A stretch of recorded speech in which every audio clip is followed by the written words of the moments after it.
പിതാവിന്റെയും പുത്രന്റെയും പരിശുദ്ധാത്മാവിന്റെയും നാമത്തിൽ ആമേൻ. വിശ്വാസ പ്രമാണം. സർവശക്തനായ പിതാവും ആകാശത്തിന്റെയും ഭൂമിയുടെയും സൃഷ്ടാവുമായ ദൈവത്തിൽ ഞാൻ വിശ്വസിക്കുന്നു. അവിടുത്തെ ഏകപുത്രനും ഞങ്ങളുടെ കർത്താവുമായ ഈശോ മിശിഹായിലും ഞാൻ വിശ്വസിക്കുന്നു. ഈ പുത്രൻ പരിശുദ്ധാത്മാവിനാൽ ഗർഭസ്ഥനായി കന്യകാമറിയത്തിൽ നിന്ന് പിറന്ന് പൊന്തിയോസ് പീലാത്തോസിന്റെ കാലത്ത് പീഡകൾ സഹിച്ച് കുരിശിൽ തറയ്ക്കപ്പെട്ട് മരിച്ച് അടക്കപ്പെട്ട് പാതാളങ്ങളിൽ ഇറങ്ങി മരിച്ചവരുടെ ഇടയിൽ നിന്ന് മൂന്നാം നാൾ ഉയർത്ത് സ്വർഗത്തിലേക്ക് എഴുന്നള്ളി സർവശക്തിയുള്ള പിതാവായ ദൈവത്തിന്റെ വലതുഭാഗത്തിരിക്കുന്നു. അവിടെ നിന്ന് ജീവിക്കുന്നവരെയും മരിച്ചവരെയും വിധിക്കുവാൻ വരുമെന്നും ഞാൻ വിശ്വസിക്കുന്നു. പരിശുദ്ധാത്മാവിലും ഞാൻ വിശ്വസിക്കുന്നു.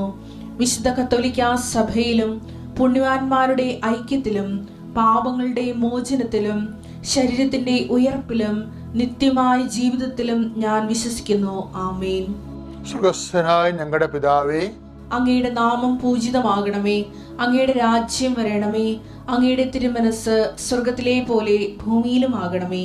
അന്നു വേണ്ടുന്ന ആഹാരം ഇന്ന് ഞങ്ങൾക്ക് തരണമേ. ഞങ്ങളോട് തെറ്റ് ചെയ്യുന്നവരോട് ഞങ്ങൾ ക്ഷമിക്കുന്നത് പോലെ ഞങ്ങളുടെ തെറ്റുകൾ ഞങ്ങളോടും ക്ഷമിക്കണമേ. ഞങ്ങളെ പ്രലോഭനത്തിൽ ഉൾപ്പെടുത്തരുതേ, തിന്മയിൽ ഞങ്ങൾ രക്ഷിക്കണമേ. ആമേൻ. നന്മ നിറഞ്ഞ മറിയമേ, സ്വസ്തി. കർത്താവ് അങ്ങയുടെ കൂടെ സ്ത്രീകളിൽ അങ്ങ് അനുഗ്രഹിക്കപ്പെട്ടവളാകുന്നു. അങ്ങയുടെ ഉദരത്തിൻ ഫലമായി ഈശോ അനുഗ്രഹിക്കപ്പെട്ടവനാകുന്നു. പരിശുദ്ധ മറിയമേ, തമ്പുരാന്റെ അമ്മേ, പാപികളായ ഞങ്ങൾക്ക് വേണ്ടി ഇപ്പോഴും ഞങ്ങളുടെ മരണസമയത്തും തമ്പുരാനോട് അപേക്ഷിക്കണമേ. ആമേൻ. അമ്മേ പരിശുദ്ധമേ, അമ്മേ പരിശുദ്ധമേ, ദൈവമാതാവേ, കൃപാസനത്തിലൂടെ ഞങ്ങൾക്കും ഞങ്ങളുടെ ദേശത്തിനും അമ്മ മധ്യസ്ഥം തേടി തന്ന എല്ലാ അനുഗ്രഹങ്ങൾക്കും കൃപകൾക്കും ഞങ്ങളിപ്പോൾ ഹൃദയം നിറഞ്ഞ നന്ദി പറയുന്നു. അമ്മേ പരിശുദ്ധമേ, അമ്മേ പരിശുദ്ധമേ, ദൈവമാതാവേ, 2004 ഡിസംബർ 7 തീയതി ഉച്ചകഴിഞ്ഞ് 2:30 കൃപാസനത്തിൽ സംഭവിച്ച അമ്മയുടെ പ്രത്യക്ഷപ്പെടലിനെ കുറിച്ച് തിരുസഭയ്ക്ക് സമർപ്പിച്ചിരിക്കുന്ന പഠനരേഖകളുടെ മേൽ സഭാത്മകമായ പഠനം ആരംഭിക്കുവാൻ ഞങ്ങൾ പ്രാർത്ഥിക്കുന്നു. അമ്മേ പരിശുദ്ധമേ, ഭൂസർ ലോകങ്ങളുടെ രാജ്ഞിയായ അങ്ങേയ്ക്ക് ഭൗമ സംരക്ഷണത്തിനായി പ്രപഞ്ച പ്രകൃതിയെ തന്നെ തിരുസഭ പ്രതിഷ്ഠിക്കുവാൻ ഈ പ്രത്യക്ഷീകരണം വഴി ഇടയാക്കണമേ. പരിശുദ്ധമേ, ജപമാല മാതാവേ, സകല കൃപാസനം പ്രാർത്ഥനകളോടും ചേർത്ത് ഞങ്ങളിപ്പോൾ പ്രാർത്ഥിക്കുന്ന ഈ കുടുംബത്തിന്റെ പ്രത്യേക നിയോഗം പറമക്കളെ,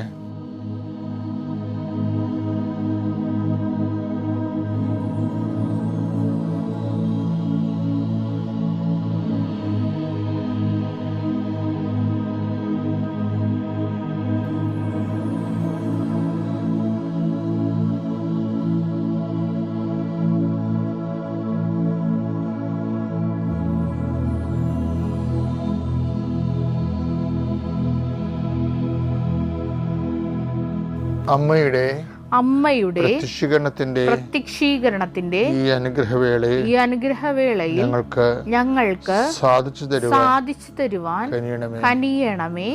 ആമേൻ. എപ്പോഴും സംഭവ വിഷയം ഡിസേർമെന്റ് എന്ന് പറയുന്നത് ഭയങ്കര സീരിയസ് വിഷയമാണ്. നമുക്ക് ആത്മാവിൽ ജ്വലിച്ച് നിൽക്കുന്നവർക്ക് ഒരു സെൽഫ് ഡിസേർമെന്റ് ഉണ്ടാവും. എങ്കിലും ചില സമയത്ത് നമ്മുടെ ഇമോഷണൽ നമ്മളെ വഴിതെറ്റിക്കും. ഇമോഷണലി നമ്മൾ ചില ആവശ്യത്തിനോട് ഓവർ അറ്റാച്ച് ചില വിഷയങ്ങളോട്. അപ്പോൾ അതാണ് ശരിയും നമ്മുടെ ഇന്ദ്രിയം നമ്മോട് പറഞ്ഞുകൊണ്ടിരിക്കും, നമ്മുടെ ആന്തരിക ബോധ്യം നമ്മൾ പറഞ്ഞിരിക്കണം. അപ്പോൾ നമുക്ക് തടഞ്ഞില്ലെങ്കിൽ അത് ശരി. ഈ ആത്മഹത്യ ചെയ്യുന്ന ആൾക്കാരും ആത്മഹത്യ ചെയ്യണവരെ അത് പാപമാണെന്ന് കരുതണില്ലല്ല. ഇവർക്ക് 2 മക്കളുണ്ട്. ആത്മഹത്യ ചെയ്ത പല ആൾക്കാർക്ക് മാതാപിതാക്കൾ നല്ല സ്നേഹമുള്ള മാതാപിതാക്കന്മാരുണ്ട്. പക്ഷെ ആ ഒരു സെക്കൻഡിൽ അവർ വിചാരിക്കണത് എന്താണ്? ആത്മഹത്യയാണ് നല്ലതെന്നാണ്. ആ ഒരു സെക്കൻഡാണ് ഒരു പ്രശ്നം. അപ്പോൾ ചെയ്യണ ഭയങ്കര ബ്ലണ്ടറാണെങ്കിൽ പോലും ആ സെക്കൻഡിന് അവർ ആ സത്യമാണെന്ന് വിശ്വസിക്കുന്നു. ഇത് ഇന്ദ്രിയത്തിനുണ്ടാകുന്ന ഒരു അബദ്ധമാണ്. അതുകൊണ്ടാണ് there must be somebody, വിശ്വസിക്കാൻ പറ്റിയ ഗൈഡ് ചെയ്യാൻ പറ്റുന്ന ആരെങ്കിലും ഒരാൾ, ഫാദർ, എല്ലാവർക്കും ഉണ്ടാകുന്നത് ഉടമ്പടി വളർച്ചയ്ക്ക് നമ്മളെ സഹായിക്കും. അപ്പോൾ ഉടമ്പടിക്കാരെല്ലാവരും ഒരു സ്പിരിച്വൽ ഫാദറിനെ പ്രത്യേകിച്ച് കണ്ടുവെത്തണം. പേഴ്സണലായിട്ട് സംസാരിക്കാൻ പറ്റുന്ന, അതേസമയം തന്നെ ഡിസേൺമെൻ്റ് ഉണ്ടാകണം. ഡിസേൺമെൻ്റ് എന്ന് പറയുന്നത് ആത്മാവിൽ നിറഞ്ഞുള്ള ഒരു സംഭവം കേൾക്കുമ്പോൾ തന്നെ വൈറ്റ് ഓർ ബ്ലാക്ക് എന്നിങ്ങനെ ഓട്ടോമാറ്റിക് ആയിട്ട് നമുക്ക് തോന്നും. അത് വിവേചന ശക്തി എന്ന് പറയുന്നത്. ഇപ്പം ഞാനൊക്കെ കുമ്പസാരിക്കാൻ പോകുമ്പോൾ ആ കുമ്പസാരിക്കാൻ തരുന്ന ഉപദേശങ്ങൾ വരെ അനോയിൻറ്റഡ് ആകാൻ വേണ്ടി മുൻകൂട്ടി പ്രാർത്ഥിക്കും. കുറേ നേരം പ്രാർത്ഥിച്ചു. അതാണ് കുമ്പസാരത്തിന് മുമ്പുള്ള പ്രാർത്ഥന. പിന്നെ ഏറ്റവും നല്ലത് മനസ്സാപ്രകരണമാണ്. ഞാൻ വിശ്വാസപ്രമാണം ചെല്ലണതിന് മുമ്പ് ഞാനിപ്പോൾ റോമിൽ പോയപ്പോൾ എല്ലാ മാർട്ടിടത്തിലും പോയി. ജസ്റ്റിൻ ദ മാർട്ടയർ, പത്രോസിൻ്റെ ശവകുടീരത്തിൽ പോയി കുർബാനയില്ലേ, അതിൻ്റെ അടുത്തുള്ള തൊട്ടരികിലുള്ള ആൾത്താരെ വിശുദ്ധ പത്രോസിൻ്റെ. അതിനുശേഷം പൗലോസിൻ്റെ കുഴിമാടത്ത് പോയി പ്രാർത്ഥിച്ചു. അതിനുശേഷം വിശുദ്ധ പൗലോസിൻ്റെ. അതുപോലെ പിന്നീട് വന്നപ്പോൾ എനിക്കിഷ്ടപ്പെട്ട ആളാണ് ജസ്റ്റിൻ, പിന്നെ സെൻറ്റ് സ്റ്റീഫൻ. അവരാദ്യകാല മാർട്ടേഴ്സാണ്.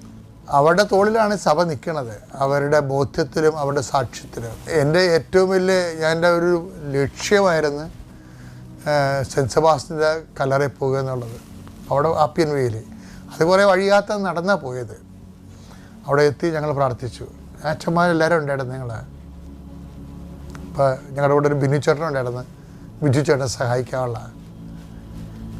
അപ്പോൾ അവരെ ഞങ്ങൾക്ക് കുറേ ആൾക്കാർ ഇതുപോലെ ഞങ്ങളെ സഹായിച്ചവരുണ്ട്. അപ്പോൾ അവിടെ എല്ലാം പോയി പ്രാർത്ഥിക്കുമ്പോൾ ഞാൻ ആദ്യം ചെല്ലണത് എന്താണ്, ഞാൻ പൗലോസിൻ്റെ കുഴിമാടത്ത് ചെന്നപ്പോൾ ഞാൻ കുഴിമാടത്ത് ചെന്ന് പൗലോസിൻ്റെ ജയിലിൻ്റെ അടുത്ത് പോയെന്ന് വെച്ചാൽ പ്രാർത്ഥിച്ച്. പൗലോസ് കിടന്ന ജയിലിൽ ബലഹീനതയിലാണ് ദൈവത്തിൻ്റെ ശക്തി പ്രവർത്തിക്കുന്നത്. ഞാൻ ബലഹീനമായിരിക്കുമ്പോഴാണ് ഞാൻ ശക്തനായിരിക്കുന്നത്. എൻ്റെ കണ്ണ് നിറഞ്ഞു പോയി. കാര്യം ലോകത്തിന് ആധ്യാത്മികതയുടെ വലിയ ട്രഷർ കൊടുത്തത് പൗലോസിൻ്റെ നാവിൽ നിന്നാണ്. ബലഹീനതയിലാണ് ദൈവത്തിൻ്റെ ശക്തി പ്രവർത്തിക്കുന്നത്. ഈ കൃപാസനം ധ്യാനത്തിന് മുഴുവൻ അന്തസത്ത കൃപയാണ്. ശക്തി ദൈവത്തിൻ്റെ ശക്തി കൃപയായിട്ടും ദൈവത്തിൻ്റെ കൃപ ശക്തിയായിട്ട് നമ്മളിലേക്ക് വരുന്നു. അത് ഉടമ്പടി വഴി എങ്ങനെ ടാപ്പ് ചെയ്യാൻ കഴിയുമെന്നാണ് നമ്മുടെ ആധ്യാത്മിക പരീക്ഷണങ്ങളെല്ലാം നടത്തുന്നത്. അപ്പോൾ പൗലോസിൻ്റെ അടുത്ത് പോയി എന്നെ ശക്തനാക്കുന്നതോടെ എനിക്കെല്ലാം ചെയ്യാൻ കഴിയുമോ എന്ന് ഞാനിങ്ങനെ പറഞ്ഞുകൊണ്ടിരുന്നു. പക്ഷെ ഇതൊക്കെ പറയുന്ന ഒരു കാര്യം ഞാൻ പറഞ്ഞായിരുന്നു. എന്താണ്? മസ്താപരണം എൻ്റെ ദൈവമേ ഏറ്റവും നല്ലവരും എല്ലാത്തിനും ഉപരിയായി സ്നേഹിക്കപ്പെടാൻ യോഗ്യനുമായ അങ്ങയ്ക്കെതിരായി പാപം ചെയ്തു പോയനാൽ പൂർണ്ണ ഹൃദയത്തോടെ മനസ്തപിക്കുന്നു, പാപങ്ങളെ വെറുക്കുന്നു. നിങ്ങൾ ഈ മനസ്താപ്രകരണം മാത്രം. എൻ്റെ മക്കളെ ഒരു കാര്യം, ഈ കൃപാസന മക്കളെ പ്രത്യേകം ശ്രദ്ധിക്കണം. ഈ ഉടമ്പടി ജീവിതമാക്കിയവർ, നിങ്ങൾ വിശ്വാസപ്രമാണം ചെല്ലുന്നതിന് മുമ്പ് മനസ്താപ്രകരണം ചൊല്ലിയിരിക്കണം. കാര്യം നമ്മൾ വിശ്വാസത്തിൻ്റെ പ്രഖ്യാപനമാണ് ജീവിതം, പ്രഘോഷണമാണ്.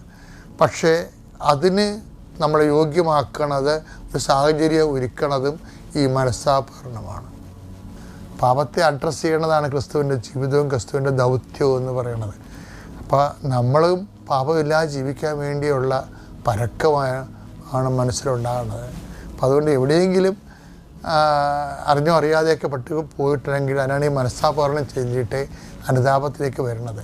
കാര്യം സുവിശേഷം മൊത്തം അനുതാപത്തിൻ്റെ യാത്രയാണ്. ശരിക്കും പറഞ്ഞാൽ മാനവരാശി അനുതാപത്തിൻ്റെ അനുരണനങ്ങളിലേക്ക്, അധ്യായങ്ങളിലേക്ക് 1, 2, 3 എന്ന് പറഞ്ഞ് പഠിപ്പിച്ചുകൊണ്ടാണ് ഈശോ യൂദയായിന്ന് ജെറുസലേമിലേക്ക് പോണത് തന്നെ. അപ്പം അതിനുള്ളിലാണ് ഈ ഡയബോളിക് പേഴ്സണാലിറ്റീസിനെ ഈശോ അഡ്രസ്സ് ചെയ്യണത്. നമ്മൾ തന്നെ ഉള്ള തിന്മയുടെ ആത്മാവിനെ നമുക്ക് തന്നെ പിടികിട്ടത്തില്ല. അതുകൊണ്ട് ഈശോ പറയും, വാട്ട് സ്പിരിറ്റ് ലീഡ്സ് യു എന്ന് ചോദിക്കാൻ എന്തരൂപിയാണ് നിങ്ങൾക്കുള്ളത്, നിങ്ങൾ തന്നെ ധ്യാനിച്ച് കണ്ടെത്താൻ വേണ്ടിയാണ് ഈ ഇഷ്യൂസ് ഉണ്ടാക്കുന്നത്. ഇവരവിടെ ചെന്നപ്പോൾ സമരക്കാർ ഈശോനെ വിടത്തില്ലെന്ന് കേട്ടപ്പോൾ അവരിവർ ചിലപ്പോൾ തന്തക്ക് വിളിച്ച് കാണും. അത് ഇവർ സുവിശേഷം റിപ്പോർട്ട് ചെയ്യാത്തതാണ്. അതുകൊണ്ടാണ് ഇത്രയും ചൂടായിട്ട് വന്നിട്ട് തീയും ഗന്ധം ഇറങ്ങി നശിപ്പിക്കണമെങ്കിൽ ചോദിക്കണമെങ്കിൽ അത്രയും വലിയ കലാപം അവിടെ നടന്നു കാണും. കലാപത്തിൽ കർത്താവ് തന്നെ കൂട്ടിക്കൊണ്ട് പോകും. എന്തിനാണ്? നമ്മുടെ അരൂപി എന്താണെന്ന് അറിയാൻ വേണ്ടി. എന്താണെന്ന് അറിയാനല്ല, നമ്മളെ അറിയിക്കാൻ. എന്നിട്ട് പറയും, ഞാൻ വന്നിരിക്കുന്നത് നശിപ്പിക്കാനല്ല, കൊല്ലാനല്ല, ജീവനുണ്ടാകാനും. അപ്പം ജീവൻ്റെ ശുശ്രൂഷകരാണ് സുവിശേഷകരെന്ന് പറയണേ. അത് പഠിപ്പിക്കാൻ വേണ്ടിയാണ് ഇത്രയും വലിയ ഈ സിറ്റുവേഷൻസ് ക്രിയേറ്റ് ചെയ്തിരിക്കുന്നത്. എൻ്റെ കർത്താവിൻ്റെ ഉന്നതമായ നാമത്തിന് സ്വസ്ഥം ചെയ്യുന്നു. കർത്താവെ, അങ്ങയുടെ വിശുദ്ധ രക്തത്താൽ വീണ്ടെടുക്കപ്പെട്ട അങ്ങയുടെ ജനത്തിനു വേണ്ടി ഞാൻ പ്രഭാതത്തിൽ പ്രാർത്ഥിക്കുന്നു. കർത്താവെ, അങ്ങയുടെ മക്കൾ ആദരവോടെ രേഖകളും പിടിച്ചുകൊണ്ട് മുട്ടയിൽ നിന്നുകൊണ്ട് പ്രാർത്ഥിക്കുകയാണ്. ഈശോ കർത്താവെ, not by merit but by grace, നിൻ്റെ കഴിവ് കൊണ്ടല്ല എൻ്റെ കൃപ കൊണ്ടാണെന്ന് അരുളി ചെയ്ത കർത്താവിൻ്റെ അതേ വചനങ്ങളിൽ ആശ്രയിച്ചുകൊണ്ട് അങ്ങയുടെ മക്കളുടെ ശിരസ്സിലും ആ രേഖകളിലും ഞാൻ കൈവച്ച് പ്രാർത്ഥിക്കുന്നു. കർത്താവെ, അടിപ്പുഴ പോലെ വൈദാഘാതം പോലെ ദീപികമായ ശക്തി ഈ വ്യക്തികളിലേക്ക് ഇറങ്ങട്ടെ എന്ന് പ്രാർത്ഥിക്കുന്നു. പിതാവിൻ്റെയും പുത്രൻ്റെയും പരിശുദ്ധനാമത്തിൽ മാരക രോഗങ്ങൾ, തീരാവ്യാധികൾ, ജീവ ദുരിതങ്ങൾ, ജീവ തടസ്സങ്ങൾ യേശുനാമത്തിൽ മാറിപ്പോകട്ടെ. ഇന്നത്തെ ദിവസം എൻ്റെ മക്കളെ പോകുന്ന എല്ലാ ഇടങ്ങളിലും, കണ്ടുമുട്ടുന്ന വ്യക്തികളിലും, ഇടപെടുന്ന സാഹചര്യങ്ങളിലും, ചെയ്യാനുള്ള ജോലികളിലും, പൂർത്തിയാക്കേണ്ട ജോലികളിലും, ഒപ്പിടേണ്ട താളുകളിലും കർത്താവിൻ്റെ കൃപ നിങ്ങളെ ആവശ്യിക്കട്ടെ. എന്ത് വിഷയത്തിന് വേണ്ടിയാണോ എൻ്റെ മക്കളെ ഇന്ന് വേദനപ്പെടുന്നത്, മനസ്സ് വിമ്മിട്ടപ്പെടുന്നത്, അവിടെ പരിശുദ്ധമ്മ നിനക്ക് വേണ്ടി മധ്യസ്ഥ വഹിക്കുകയും നിനക്ക് വേണ്ടി വാദിക്കുകയും സംസാരിക്കുകയും ചെയ്യാൻ അഡ്വക്കേറ്റായ അമ്മ നിനക്ക് വേണ്ടി വാദിക്കുകയും നിൻ്റെ സങ്കടങ്ങൾ ഏറ്റെടുക്കുകയും നിൻ്റെ ജീവിതം വിശുദ്ധിയിലും വിശ്വാസത്തിലും വളരുവാൻ നിന്നെ സഹായിക്കുകയും ചെയ്യട്ടെ. കർത്താവെ, രോഗികളെ സ്പർശിക്കണമേ. കർത്താവെ, മനസ്സ് നീറി കഴിയുന്നവർ, ഡിപ്രഷനിൽ കഴിയുന്നവർ, എന്ത് ചെയ്യണമെന്ന് അറിയാൻ പറ്റും ഒരു വഴി കാണാതിരിക്കുന്നവർ, ആരെങ്കിലും ഒന്ന് ഉപദേശിച്ചിരുന്നെങ്കിൽ, എന്തെങ്കിലും ആരെങ്കിലും ഒന്ന് പറഞ്ഞു തന്നിരുന്നെങ്കിൽ എന്ന് വിചാരിക്കുന്നവർ, പണമില്ലാത്തവർ, എല്ലാ തരത്തിലും തളർന്നിരിക്കുന്നവർ, ആശുപത്രിയിലെ ബൈസ്റ്റാൻഡേഴ്സ്, പ്രസവിക്കാൻ പോകുന്നവർ, പ്രസവിച്ച കുഞ്ഞിൻ്റെ രോഗങ്ങളെ ഓർത്തുകൊണ്ടും വിഷമിക്കുന്നവർ, ആശുപത്രി ബോധമില്ലാതിരിക്കുന്നവർ, അവിടെയെല്ലാം കർത്താവിൻ്റെ അടിപ്പണ പോലെ വൈദാഘാതം ദൈവികമായ ശക്തി നിങ്ങളിലേക്ക് ആവശ്യിച്ചുകൊണ്ട് നിങ്ങളെ പൂർണ്ണമായി ഇന്ന് കർത്താവിൻ്റെ കാറ്റടിച്ച് നിങ്ങൾ ശക്തി പ്രാപിക്കുകയും നിങ്ങൾ ബലം പ്രാപിക്കുകയും ചെയ്യട്ടെ. Lord Jesus Christ, pour out His Spirit, touch with a fire finger, suck with the precious blood, authority of the Catholic Church, power of Jesus Christ, merit to some holy priesthood. I bless and hallow your documents and you yourself. Thank you. Thank you, Jesus. ആവശ്യം കൂടി ഉണ്ടായിരുന്നതുകൊണ്ടാണ് ഞാൻ സാക്ഷ്യം എടുത്തിരുന്നത് വെച്ചത്. അതിനുവേണ്ടി ഞാൻ ഇപ്പോഴും പ്രാർത്ഥിച്ചുകൊണ്ടിരിക്കുകയാണ്. അത് നടക്കുമെന്ന് ഞാൻ പൂർണ്ണമായി വിശ്വസിക്കുകയും ചെയ്യുന്നു. അപ്പോൾ എൻ്റെ ഭാര്യയ്ക്ക് അസുഖം വന്നപ്പോൾ ഞാൻ ഉടമ്പടിത്തയിലെടുത്ത് പ്രാർത്ഥിച്ചതിൻ്റെ ഫലമായി, തൊട്ടുപുറ്റുകയും പ്രാർത്ഥിച്ചതിൻ്റെ ഫലമായിട്ട് അത് മാറുകയും ചെയ്തായിരുന്നു. അതായത് എപ്പോഴും ഇത് വരുമ്പോൾ ഭയങ്കര വേദന അനുഭവപ്പെടുകയും ഈ കഫം വരുമ്പോൾ ബ്ലീഡിങ്ങും പഴുപ്പുമായിരുന്നു എപ്പോഴും ഉണ്ടാവുക. അത് മാസത്തിൽ 1-2 തവണ വരികയും ചെയ്തിരുന്നു. തൈലം തൊട്ട് പ്രാർത്ഥിച്ചതിൻ്റെ ഫലമായിട്ട് അത് പൂർണ്ണമായും മാറിക്കിട്ടി. അതിനുശേഷം എൻ്റെ ഭാര്യയ്ക്ക് നടുവേദനയുടെ ഒരു പ്രോബ്ലം ഉണ്ടായിരുന്നു. ഡോക്ടറെ കണ്ടപ്പോൾ ഡോക്ടർ പറഞ്ഞത് അത് ഡിസ്കിൻ്റെ പ്രശ്നമാണ്, പെട്ടെന്നൊന്നും മാറില്ല, അപ്പോൾ സ്കാൻ ചെയ്യണമെന്ന് പറഞ്ഞിട്ടുണ്ടായിരുന്നു. അപ്പം ഞങ്ങൾ സ്കാൻ ചെയ്യാൻ പറഞ്ഞെങ്കിലും ആ സമയത്ത് ഞങ്ങൾ സ്കാൻ ചെയ്യാൻ പോയില്ല. അതിന് പകരം ഞങ്ങൾ ഉടമ്പടിത്തലും തൊട്ട് പ്രാർത്ഥിച്ച് ഒരു 2 ആഴ്ച കഴിഞ്ഞതിന് ശേഷമാണ് ഞങ്ങൾ പോയി സ്കാൻ ചെയ്തത്. സ്കാൻ ചെയ്തതിൻ്റെ റിസൾട്ട് കൊണ്ട് ഡോക്ടറെ കാണിച്ചപ്പോൾ ഡോക്ടർ പറഞ്ഞത് ഡിസ്കിൻ്റെ കംപ്ലൈൻ്റ് ഒന്നുമല്ല, ചെറിയൊരു നീര് പോലത്തെ ഒരു ഇതാണ് കാണുന്നത്, അത് ഫിസിഷ്യനെ കണ്ട് എക്സസൈസ് ചെയ്താൽ മാറും എന്ന് പറഞ്ഞിരുന്നു. ഫിസിഷ്യൻ ഞങ്ങൾ കണ്ടില്ല, പക്ഷേ വേദന പൂർണ്ണമായിട്ട് ഇപ്പോൾ മാറുകയും ചെയ്തു. നേരത്തെ സ്റ്റെപ്പൊക്കെ കയറി ഇറങ്ങാനായിട്ട് ഭയങ്കര ബുദ്ധിമുട്ടുണ്ടായിരുന്നതാണ്. ഇപ്പോൾ ആ ഒരു കുഴപ്പം പൂർണ്ണമായി മാറിക്കിട്ടി. പിന്നെ എൻ്റെ മകന് പനി വരുമ്പോൾ കൂടെ പനി വരുമായിരുന്നു. പനി വരുമ്പോൾ പെട്ടെന്ന് തന്നെ ഒരു ദിവസം ഫിക്സ് വന്നായിരുന്നു. ഫിക്സ് വന്ന പ്രകാരം ഞങ്ങൾ നേരെ ഹോസ്പിറ്റലിലോട്ട് കൊണ്ടുപോയെങ്കിലും ഡോക്ടർ പറഞ്ഞത് ഫിക്സ് ഉടനടി മാറുമൊന്നുമില്ല, ഒരു 6-8 വർഷം വരെയെങ്കിലും ചുരുങ്ങിയതുണ്ടാവും. ഇപ്പം എൻ്റെ മോന് 2.25 വയസ്സാണ്. അപ്പോൾ എപ്പോൾ പനി വന്നാലും ഈ ഫിക്സിനുള്ള മരുന്ന് കയ്യിൽ കരുതുകയും വന്ന ഉടനടി ഇത് കൊടുക്കണമെന്നാണ് പറഞ്ഞിരുന്നത്. ആദ്യം 1-2 തവണ കൊടുത്തെങ്കിലും പിന്നീട് ഞങ്ങളത് നിർത്തി. പകരം ഞാൻ ഉടമ്പടി തൈലം തൊട്ട് നാവത്ത് വെക്കുകയും പ്രാർത്ഥിച്ചുകൊണ്ട് ഇരിക്കുകയായിരുന്നു ചെയ്തിരുന്നത്. പിന്നീട് ഹൈ ടെമ്പറേച്ചർ പനി വന്നാൽ പോലും ഇതുവരെയായിട്ടും ഫിക്സ് വന്നിട്ടില്ല. പരിശുദ്ധ മാതാവിനും ഉണ്ണീശോയ്ക്കും തിരുക്കുമാരനും നന്ദി പറഞ്ഞുള്ളൂ. എൻ്റെ പേര് ടോമിച്ചൻ, അരൂരിൽ നിന്ന് വരുന്നു. യേശുവേ സ്തുതി, യേശുവേ സ്തോത്രം, കൃപാസന മാതാവേ നന്ദി. എനിക്കില്ല, ഞങ്ങളുടെ റോഡിൻ്റെ വീതി ഒരു സൈക്കിൾ പോകത്തക്കയുള്ള വലിപ്പേ ഉണ്ടായിരുന്നുള്ളൂ. ഞങ്ങൾ 10-16 കുടുംബങ്ങൾ അവിടെ കഴിയുന്നുണ്ടായിരുന്നു. അപ്പോൾ തുടക്കത്തിൽ മാത്രമേ പ്രശ്നമുള്ളൂ. ആ തുടക്കത്തിൽ വീതി കൂട്ടിത്തരുന്നതിന് വേണ്ടി പല ആൾക്കാരുമായിട്ട്, അതായത് നാട്ടുപ്രമാണികൾ, രാഷ്ട്രീയക്കാർ, ചെയ്യാവുന്ന എല്ലാവരോടും വിളിച്ച് സംസാരിച്ചിട്ട് അവർ തരുന്ന പ്രശ്നമില്ല, ഈ ജന്മത്ത് നിങ്ങൾക്ക് വഴി തരില്ല എന്ന് പറഞ്ഞു. അപ്പോൾ ഞാൻ ഇവിടെ വന്ന് അച്ഛനെ കണ്ടു. ഉടമ്പടി എടുത്തിട്ടുണ്ടായിരുന്നു. അച്ഛനെ കണ്ടു. അച്ഛനൊരു കാശ് രൂപം തന്നു. അത് അച്ഛൻ പറഞ്ഞതുപോലെ തന്നെ ചെയ്തു. അതായത് വഴിയിൽ കുഴിച്ചിട്ടു. അതിനുശേഷം 1 മാസം കഴിഞ്ഞപ്പോഴത്തേക്ക്, അവർ വാടകയ്ക്ക് കൊടുത്തിരിക്കുന്ന വീടാണ്, 1 മാസം കഴിഞ്ഞപ്പോഴത്തേക്ക് അവരുടെ മൂത്ത മകൻ ഒരു ഒരാവശ്യത്തിന് വേണ്ടി അവിടെ വന്നു. അപ്പം ഞാൻ ചോദിച്ചു, എന്താ പോലെ ഞങ്ങളുടെ കാര്യം എന്തായി? ചേട്ടാ, അത് നിങ്ങൾ എന്ത് വിചാരിച്ചാലും തരാൻ ഉദ്ദേശിക്കുന്നില്ല, കാരണം വില ഇച്ചിരി കൂടുതലാണ്, അതുകൊണ്ടാണ്, വേറെ ഒന്നും കൊണ്ടല്ല എന്ന് പറയുന്നത്. ഞാൻ പറഞ്ഞു, എത്ര വിലയാണ് നിങ്ങൾ ഉദ്ദേശിക്കുന്നത്? 15 ലക്ഷം രൂപ. ഞാൻ പറഞ്ഞു, മോനെ എന്തോ നിങ്ങൾ അവസാനം പറഞ്ഞ് 12.25 ലക്ഷം രൂപയ്ക്ക് സമ്മതിച്ചു. അപ്പം അഗ്രിമെൻറ്റിലായപ്പോഴത്തേക്ക് അപ്രോക്സിമേറ്റ് എല്ലാവരും ഐഡിയ ആയപ്പോഴത്തേക്ക് കൂടെ നിന്ന 16 പേരിൽ 13 പേരും പിന്മാറി. ഇത്രയും കാശ് മുടക്കാൻ ഞങ്ങൾക്കില്ല എന്ന് പറഞ്ഞിട്ട് വീണ്ടും പ്രാർത്ഥനാ സഹായം ആവശ്യപ്പെട്ടു. ഞങ്ങളെല്ലാം കൂടെ കൂട്ടി ആലോചിച്ചു, പ്രാർത്ഥിച്ചു. പിന്നെ ഒരു 3 പേര് മാത്രം ഉണ്ടായി ഞങ്ങൾക്ക് ചെയ്യാനായിട്ട്. ഞങ്ങൾ 3 പേര് കൂടി ആ സ്ഥലത്തിൻ്റെ 78 സെൻറ്റിമീറ്റർ വീതി മതി, അതുപോലെ 60 അടി നീളവും മതി ആകെ. അതായത് 1/4 സെൻറ്റ് സ്ഥലം ഞങ്ങൾക്ക് മതിയായിരുന്നു. അത്രയും സ്ഥലത്ത് അവർ ഇട്ട് തന്നു. ഞങ്ങൾ പണം കൊടുത്തു, വഴി കിട്ടി. യേശുവേ നന്ദി, യേശുവേ സ്തുതി, യേശുവേ സ്തോത്രം. പിന്നെ അടുത്ത രണ്ടാമത് എൻ്റെ മകളുടെ ഭർത്താവ് കാനഡയിലേക്ക് ജോലിക്ക് പോയി. PR കിട്ടിയാണ് പോയത്. പക്ഷേ അവിടെ ചെന്ന് കഴിഞ്ഞിട്ട് നല്ലൊരു ജോലി കിട്ടാൻ താമസമായി. 2 മാസത്തോളം ഒരു ജോലി ഇല്ലാതെ വിഷമിച്ചു. ഇവിടെ നിന്ന് ഉടമ്പടി എടുത്ത് നിയോഗം വെച്ചിട്ടുണ്ടായിരുന്നു. 2 മാസത്തിന് ശേഷം ആ ജോലി നല്ലൊരു ജോലിയായി അവർ കിട്ടുകയും ചെയ്തു. മൂന്നാമത്തെ കാര്യം എന്ന് പറഞ്ഞാൽ, കോവിഡ് സമയത്ത് പിന്നെ ഇവിടെ വന്ന് നമ്മുടെ തൈലം വാങ്ങിക്കാനോ പുതുക്കാനോ പറ്റിയിരുന്നില്ല.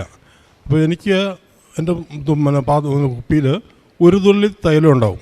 അതെടുത്ത് കുരിശ് വരച്ചിട്ട് നമ്മുടെ പ്രത്യക്ഷ പ്രാർത്ഥന ചെല്ലും. പിറ്റേ ദിവസം നോക്കുമ്പോൾ വീണ്ടും അതിനകത്ത് 1 തുള്ളി ഉണ്ടാവും. അങ്ങനെ ഉദ്ദേശം ഇവിടെ നിന്നും ഒരു 3-4 മാസമെങ്കിലും ഉണ്ടായി കാണും. 3-4 മാസം എനിക്ക് ആ ഓയിൽ കിട്ടിക്കൊണ്ടേയിരുന്നു. ഇവിടെ വന്ന് ഉടമ്പടി എടുത്ത് വിളിച്ച് നോക്കിയപ്പോഴത്തേക്ക് പിന്നെ അതിനകത്ത് ഓയിൽ കാണുന്നേയില്ല, ഒട്ട് വരുന്നുമില്ല.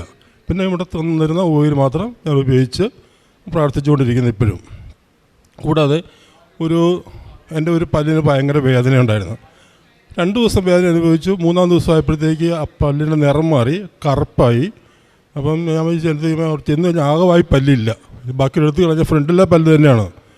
ഞാനൊരു പ്രാർത്ഥിച്ചുകൊണ്ട് നമ്മുടെ തൈലം നമ്മുടെ പല്ലിൽ പുരട്ടി, എൻ്റെ പല്ലിൽ പുരട്ടി കഴിഞ്ഞ് 2 ദിവസം ഇപ്പം വേദന കുറഞ്ഞു.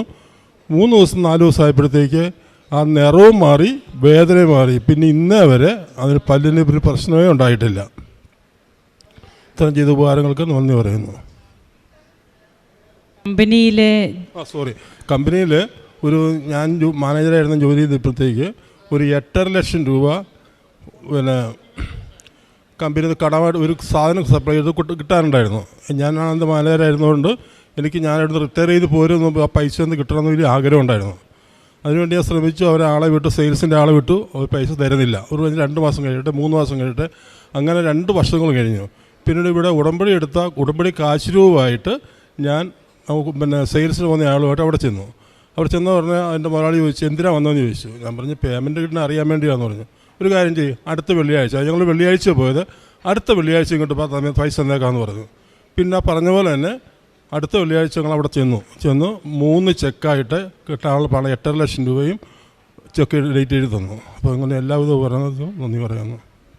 എൻ്റെ പേര് മാഗി ലോറൻസ്. ഞാൻ കൊല്ലം ജില്ലയിലെ കൊട്ടാരക്കര എന്ന സ്ഥലത്താണ് വരുന്നത്. ഞാനിവിടെ ആദ്യമായിട്ട് ഞാൻ എൻ്റെ ദേവകുമാരനും പരിശുദ്ധ അമ്മയ്ക്കും 1000 നന്ദി പറയുന്നു. ഞാനിവിടെ സെപ്റ്റംബർ 18-ാം തീയതിയാണ് ഇവിടെ വന്ന് ഉടമ്പടി എടുക്കുന്നത്. ഉടമ്പടി എടുത്തിട്ട് ഞാൻ 3ാമത് വെച്ച നിയോഗം, എൻ്റെ പ്രയോറിറ്റി അനുസരിച്ചാണ് ഞാൻ നിയോഗം വെച്ചിരുന്നത്. പക്ഷേ 3ാമതായിട്ടാണ് ഞാൻ ഒരു നിയോഗം വെച്ചു, എൻ്റെ ഭവനത്തിൻ്റെ പൂർത്തീകരണം. അതും 9 വർഷമായിട്ട് പണി പൂർത്തീകരിക്കാത്ത എൻ്റെ ഭവനത്തിൻ്റെ പൂർത്തീകരണത്തിന് വേണ്ടിയിട്ട് ഞാൻ ഒരു നിയോഗം വെച്ചിരുന്നു. അത് കഴിഞ്ഞിട്ട് ആദ്യം വെച്ചിരുന്നത് എൻ്റെ പരീക്ഷയ്ക്ക് വേണ്ടിയിട്ടാണ്. പക്ഷെ ഞാൻ ഈ നിയോഗമാണ് ഞാൻ പറയാൻ ഉദ്ദേശിച്ച് ഇങ്ങോട്ട് വന്നിരിക്കുന്നത്. എന്നിട്ട് ഈ നിയോഗം വെച്ച് 9 വർഷമായിട്ട് പണി പൂർത്തിയാവാതെ തന്നെ ഇത് നിയോഗം വെച്ചിട്ട് ഞാൻ വീട്ടിൽ ചെന്ന് ഹോസ്റ്റലാണ്. ഞാൻ നഴ്സിംഗ് കഴിഞ്ഞു, ഇപ്പം ഞാൻ OET പഠിച്ചുകൊണ്ടിരിക്കുകയാണ്. അപ്പം ഞാൻ ഹോസ്റ്റലിൽ ചെന്നപ്പം എൻ്റെ ഫ്രണ്ടിനോട് പറഞ്ഞു, അവളിവിടെ ഇരിപ്പുണ്ട്, ഫ്രണ്ടിനോട് ഞാൻ പറഞ്ഞു, എൻ്റെ മനസ്സ് പറയുന്നു ജനുവരിക്ക് മുമ്പ് എൻ്റെ ഈ ഭവനത്തിൻ്റെ പണി പൂർത്തിയാകുമെന്ന് പറഞ്ഞു. അത് പറയാൻ കാരണം ഞാൻ നിൽക്കുന്നത് എൻ്റെ കുടുംബ വീട്ടിലാണ്. അപ്പം പല പ്രശ്നങ്ങളും അവിടെ ഉണ്ട്. ഓരോ സിറ്റുവേഷനും പല രീതിയിൽ പല അവസ്ഥകളിൽ നിന്നും കടന്നു വന്നൊരു വ്യക്തിയാണ് ഞങ്ങൾ. അപ്പം എനിക്ക് പപ്പ ഇല്ല. ഞാൻ 6ാം ക്ലാസ്സിൽ പഠിക്കുമ്പോൾ എൻ്റെ പപ്പ ഞങ്ങൾ 3 മക്കളാണ്. അപ്പം ഞങ്ങളെ ഉപേക്ഷിച്ച് പോയതാണ്. എൻ്റെ മമ്മി മാത്രമാണുള്ളത്. എൻ്റെ മമ്മിയുടെ ഒരേ ഒരു വരുമാനത്തിൽ മാത്രമാണ് ഞങ്ങൾ ഇതുവരെ പഠിച്ചിട്ടുള്ളത്. എൻ്റെ മമ്മി ഞാൻ 9ാം ക്ലാസ്സിൽ പഠിക്കുമ്പോഴാണ് എൻ്റെ മമ്മി വിദേശത്തേക്ക് പോകുന്നത്. അത് വെറും 18,000 രൂപ 18,000 രൂപയ്ക്കാണ് മമ്മി അവിടെ ജോലിക്ക് പോകുന്നത്. അതിൽ നിന്നുകൊണ്ട് എൻ്റെ ചേച്ചി BA പഠിച്ചു, BA ഇംഗ്ലീഷ് ലിറ്ററേച്ചർ പഠിച്ചു. എൻ്റെ ബ്രദർ ഇവിടെയുണ്ട്, അദ്ദേഹം mechanical engineering, polytechnic mechanical engineering പഠിച്ചു. ഞാൻ നേഴ്സിംഗ് ഇപ്പം പഠിച്ചു കഴിഞ്ഞു. ഞാൻ ഇപ്പോൾ OET പഠിക്കുന്നു.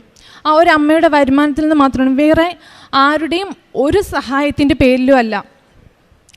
എന്നിട്ടും അവിടെ നിന്നുകൊണ്ട് ഞങ്ങളെ പഠിപ്പിക്കുന്നത് മാത്രം, ഞങ്ങളുടെ ചികിത്സ, ഞങ്ങളുടെ എല്ലാ കാര്യങ്ങളും മമ്മി നോക്കിക്കൊണ്ടും ആ ഒരു ഭവനം 2013 ഫൗണ്ടേഷൻ കിട്ടിയതാണ് അതിൻ്റെ. അത് കഴിഞ്ഞിട്ട് ആ ഫൗണ്ടേഷൻ കെട്ടിക്കഴിഞ്ഞ് അത് വീണ്ടും അങ്ങനെ തന്നെ കിടന്നു. പിന്നെ ഒരു 17-18 ആയപ്പോഴത്തേനും ഞങ്ങൾക്കൊരു വീട് അനുവദിച്ചു തന്നു. അത് വെറും 3 സെൻറ്റ് സ്ഥലമേ ഉണ്ടായിരുന്നുള്ളൂ. ആ 3 സെൻറ്റ് സ്ഥലത്തിലാണ് ഈ വീട് നിൽക്കുന്നത്. ആ 3 സെൻറ്റ് സ്ഥലം നമുക്ക് പണയം, അത് നമുക്ക് ലോൺ പോലും കിട്ടത്തില്ലായിരുന്നു. നമുക്ക് അത് വെച്ച് പോലും നമുക്ക് ലോൺ എടുക്കാനോ ഒന്നും പറ്റത്തില്ല. എന്നിട്ടും മമ്മി കുറച്ച് പൈസയൊക്കെ കൂട്ടി വെച്ചിരുന്നു. അതുപോലെ നമുക്കൊരു വീട് അനുവദിച്ച് കിട്ടി. അങ്ങനെ താഴെ ഒരു റൂം, കിച്ചൺ, ബാത്റൂം എന്ന ഒരു രീതിയിൽ നമ്മൾ കെട്ടിയിട്ടു. എന്നിട്ട് അതിൻ്റെ പണിയൊന്നും പൂർത്തിയായില്ല. ആ പൈസയ്ക്ക്, നമുക്ക് കിട്ടിയ പൈസയ്ക്ക് നമ്മളത് ചെയ്തു വിട്ടു. എന്നിട്ട് നമ്മൾ താമസിക്കുന്നതും കുടുംബ വീട്ടിലാണ്. അത് കഴിഞ്ഞിട്ട് ഞങ്ങൾ ഹോസ്റ്റലിൽ പിന്നെ നേഴ്സിംഗ് പഠിക്കാൻ വേണ്ടിയിട്ട് ഹോസ്റ്റലിൽ പോകുന്നു. ഹോസ്റ്റലിന് പോയി കുറച്ച് നാൾ കഴിഞ്ഞപ്പം വീണ്ടും നമുക്ക് ഓരോരോ പ്രശ്നങ്ങളാണ് വരുന്നത്. ഞാനിപ്പം ഹോസ്റ്റലിൽ എല്ലാവരും വെക്കേഷനൊക്കെ എല്ലാവരും വീട്ടിൽ പോകുമ്പോൾ ഞാൻ ചിന്തിക്കും, ഞാൻ എവിടെ പോകണമെന്ന് ചിന്തിക്കുമായിരുന്നു. അത്രയേറെ ഞാൻ ബുദ്ധിമുട്ടിയിട്ടുണ്ട്. എനിക്കൊരു ഭവനം ഇല്ലാത്തതിൻ്റെ പേരിൽ ഞാൻ എൻ്റെ ബ്രദറിനോട് ഞാൻ പറയും, നീ വരണ്ട, നീ അവിടെ തന്നെ നിന്നാൽ മതി, എപ്പോഴെങ്കിലും 1-2 പ്രാവശ്യം വന്നിട്ട് പോയാൽ മതി, നീ മാക്സിമം വരാതിരിക്കാൻ നോക്കാൻ പറയും. എൻ്റെ ചേച്ചിയുടെ കല്യാണം 2019 എൻ്റെ ചേച്ചിയുടെ കല്യാണം കഴിഞ്ഞ് പോയി. അത് കഴിഞ്ഞ് പിന്നെ ചേച്ചിയുടെ കല്യാണം കഴിഞ്ഞ് വെച്ചാൽ ചേച്ചി ഒരു ഹിന്ദു മതക്കാരനെയാണ് കെട്ടിയത്. ചേച്ചി അയാളുടെ കൂടെ പോയതാണ്. അത് അങ്ങനെ ഒരു വിഷമം അത് മാറി നിൽക്കുകയും ഈ വീടിൻ്റെ പണി പൂർത്തിയാകാതെ കിടക്കുന്നു. നമുക്കൊരു ചെന്ന് കയറാനൊരു സ്ഥലമില്ല. ഞാൻ ഹോസ്റ്റലിലായിരിക്കുമ്പോൾ ഞാൻ പല റിലേറ്റീവ്സിൻ്റെ വീട്ടിലാണ് പോയി നിൽക്കുന്നത്. സ്വന്തമായിട്ട് നമുക്ക് ഇന്നടുത്ത് നിൽക്കാം, ഇല്ല ഇന്ന ഒരാൾ സംരക്ഷിക്കും എന്നൊരു ആരും ഉണ്ടായിരുന്നില്ല. പല റിലേറ്റീവ്സിൻ്റെ വീട്ടിൽ നിൽക്കും, ഹോസ്റ്റലിൽ പോയി നിൽക്കും. മാക്സിമം ഞാൻ ഹോസ്റ്റലിൽ തന്നെ നിൽക്കും. അങ്ങനെ കോവിഡിൻ്റെ സമയത്തൊക്കെ ആണെങ്കിലും പിന്നെ നമുക്ക് ഹോസ്റ്റലിലും ഇല്ല. പിന്നെ നമ്മൾ വീട്ടിൽ തന്നെ വന്ന് നിൽക്കേണ്ടി വന്നു. അവിടെ അത് ഞാൻ ആരെ ഹേർട്ട് ചെയ്യാൻ ഉദ്ദേശിക്കുന്നില്ല. പല രീതിയിലാണ് നമുക്കിപ്പം അത് പറഞ്ഞില്ലെങ്കിൽ കൂടി നമുക്കറിയാൻ പറ്റും അത് എന്തുമാത്രം റിസ്ക്. എല്ലാത്തിനും അവർക്കൊരു പരിധികളുണ്ട്, നമ്മളെ സഹായിക്കുന്നതിനായാലും എന്തിനായിരുന്നാലും. എന്നിട്ട് 2018-19 ആയപ്പോഴത്തേനും ഒരു ചെറിയ ചിട്ടി ഉണ്ടായിരുന്നു, അതിൽ 1 ലക്ഷം രൂപ കിട്ടി. ആ 1 ലക്ഷം രൂപയും വെച്ചിട്ട് അത് ബാക്കിയും ഉള്ളതൊക്കെ കുറച്ച് സ്വർണം പണയം വെച്ച് എൻ്റെ മമ്മി വീണ്ടും ഒരു 2 റൂമിനും കൂടെ അതിനകത്ത് വെച്ചു. അത് കഴിഞ്ഞ് വീണ്ടും ആ പണി അതുപോലെ കിടക്കുക, വീണ്ടും നടക്കുന്നില്ല. ഇങ്ങനെ ഒരു വഴിയില്ല. കാരണം പിന്നെ ഞങ്ങളുടെ പഠിത്തമാണ്, എൻ്റെ പഠിത്തമായിരുന്നു മെയിൻ. ബ്രദർ ഗവൺമെൻറ് കോളേജിലാണ് പഠിച്ചത്, അതുകൊണ്ട് അയാൾക്ക് അധികം ചിലവൊന്നും വന്നില്ല. പിന്നെ എൻ്റെ പഠിത്തത്തിനായിരുന്നു എല്ലാ ചിലവും. ഒരു ലോണോ ഒന്നും എടുക്കാതെ തന്നെയാണ് ഈ നഴ്സിംഗ് അമ്മ എന്നെ പഠിപ്പിച്ചത്. എന്നിട്ട് അത് കഴിഞ്ഞിട്ട് ഞങ്ങൾ ഇങ്ങനെ ഇരിക്കുമ്പം ഇവിടെ വന്ന് ആ ഒരു സിറ്റുവേഷനിലൂടെ കടന്നു പോയിക്കൊണ്ടിരുന്ന സമയത്ത് ഞാൻ ഇവിടെ വന്ന് ഉടമ്പടി എടുത്തത് ഒരിക്കലും ഭവനം പൂർത്തിയാവണമെന്നുള്ള ഒത്തിരി ആഗ്രഹം ഉണ്ടായിരുന്നു. പക്ഷേ എനിക്ക് എൻ്റെ മനസ്സിൽ അതെങ്ങനെ നടക്കും, 1 രൂപയില്ല, ഇൻവെസ്റ്റ്മെൻ്റ് ഒന്നും കയ്യിലില്ല. പിന്നെ പറയാനാണെങ്കിൽ ഒരു സ്വർണ്ണമൊന്നും അധികം കയ്യില്ല, അത് പണയം വയ്ക്കാനാണെങ്കിൽ അതിനും ഒന്നുമില്ല. നമുക്ക് എന്തെങ്കിലും ഒരു വഴി, എന്തെങ്കിലും ഒരു ഹോപ്പ് നമ്മുടെ മനസ്സിലുണ്ടെങ്കിലല്ലേ ഇന്നത് ചെയ്താൽ ഇന്നത് എനിക്ക് ചെയ്യാൻ പറ്റും, അല്ലെങ്കിൽ എൻ്റെ അമ്മയ്ക്ക് ചെയ്യാൻ പറ്റുമെന്ന് പറയാൻ പറ്റും. ആകെ അമ്മയുടെ ഒരു വരുമാനം മാത്രമായിരുന്നു കയ്യിലുണ്ടായിരുന്നത്. എന്നിട്ട് ഞാൻ ഇവിടെ വന്ന് ഉടമ്പടി എടുത്തതിന് ശേഷം ഞാൻ അമ്മയോട് പറഞ്ഞത്, അമ്മ അവളോടും ഞാൻ എൻ്റെ ഫ്രണ്ടിനോടും പറഞ്ഞു റൂമിൽ വന്നിട്ട്, ജനുവരിക്കുള്ളിൽ ഈ പണി പൂർത്തിയാകും. ജനുവരി ആകുമ്പോഴത്തേന് എൻ്റെ അങ്കിളും ആൻറ്റിയൊക്കെ പുറത്തുനിന്ന് വരും, ആ വീട്ടിലാണ് വരുന്നത്. അപ്പോൾ എല്ലാവർക്കും കൂടെ അവിടെ നിൽക്കാനൊരു ബുദ്ധിമുട്ടുണ്ട്. അതുകൊണ്ട് തന്നെ ഞാൻ മമ്മിയോട് പറഞ്ഞു, അമ്മി ജനുവരിക്ക് മുമ്പ് ഈ പണി പൂർത്തിയാകുമെന്ന് എൻ്റെ മനസ്സ് പറയുന്നു അമ്മ എന്ന് പറഞ്ഞു. അപ്പോൾ അമ്മയാണെങ്കിൽ ഒരുപാട് വിശ്വാസം ഉണ്ടോയെന്ന് വെച്ചാൽ ആൾക്ക് നല്ല വിശ്വാസമൊക്കെയാണ്. പക്ഷേ ആൾ വിചാരിക്കും ഇവളെന്താ ഒന്നും കയ്യിലില്ല, എന്നിട്ട് ഇവളുടെ വിശ്വാസം കൊണ്ടായിരിക്കും ഇവൾ പറയുന്നത് എന്നൊരു മെൻറ്റാലിറ്റി ആയിരുന്നു എൻ്റെ അമ്മയുടെ മുഖത്ത്. ഞാനത് പറഞ്ഞപ്പോൾ കണ്ടത്. പറഞ്ഞു നീ പ്രാർത്ഥിക്കും നടക്കും എന്ന് പറഞ്ഞു. അത് കഴിഞ്ഞിട്ട് ഞാനൊരു സാക്ഷ്യം കേൾക്കുകയുണ്ടായി. സാക്ഷ്യത്തിൽ ഇങ്ങനെ പറഞ്ഞു, ഞാൻ മാതാവിന് കോൺട്രാക്റ്റ് കൊടുത്തിട്ടുണ്ട്, അതും ഇതുപോലൊരു ഭവനത്തിൻ്റെ കാര്യം പറഞ്ഞിട്ടാണ്. മാതാവിന് ഞാൻ കോൺട്രാക്റ്റ് കൊടുത്തിട്ടുണ്ടായിരുന്നു പറഞ്ഞു. ഇത് കേട്ടിട്ട് ഞാൻ വീണ്ടും അമ്മയോട് വിളിച്ചിട്ട് പറഞ്ഞു, അമ്മ ഞാൻ മാതാവിന് ഒരാൾക്ക് ഞാൻ കോൺട്രാക്റ്റ് കൊടുത്തിട്ടുണ്ട്, അയാൾ എനിക്കത് നടത്തി തരും, അതെനിക്ക് ഉറപ്പാണ്, ജനുവരിക്കുള്ളിൽ അത് നടത്തി തരും അമ്മ. ഞാനത് എപ്പോഴും മനസ്സിൽ ഞാൻ പ്രാർത്ഥിക്കുമ്പോഴൊക്കെ എനിക്ക് ഇന്നതൊന്നും ഉണ്ടായിട്ടല്ല, 1 രൂപ പോലും കയ്യിലില്ല. പക്ഷേ എന്നാലും എൻ്റെ മനസ്സിൽ ജനുവരിക്കുള്ളിൽ അത് കിട്ടുമെന്നുള്ളതായിരുന്നു എൻ്റെ ഒരു വിശ്വാസം. അങ്ങനെ ഇരിക്കെ അത് കഴിഞ്ഞിട്ട് ഈ എൻ്റെ അമ്മ ലീവിന് നാട്ടിൽ വന്നു. നാട്ടിൽ വന്നിട്ട്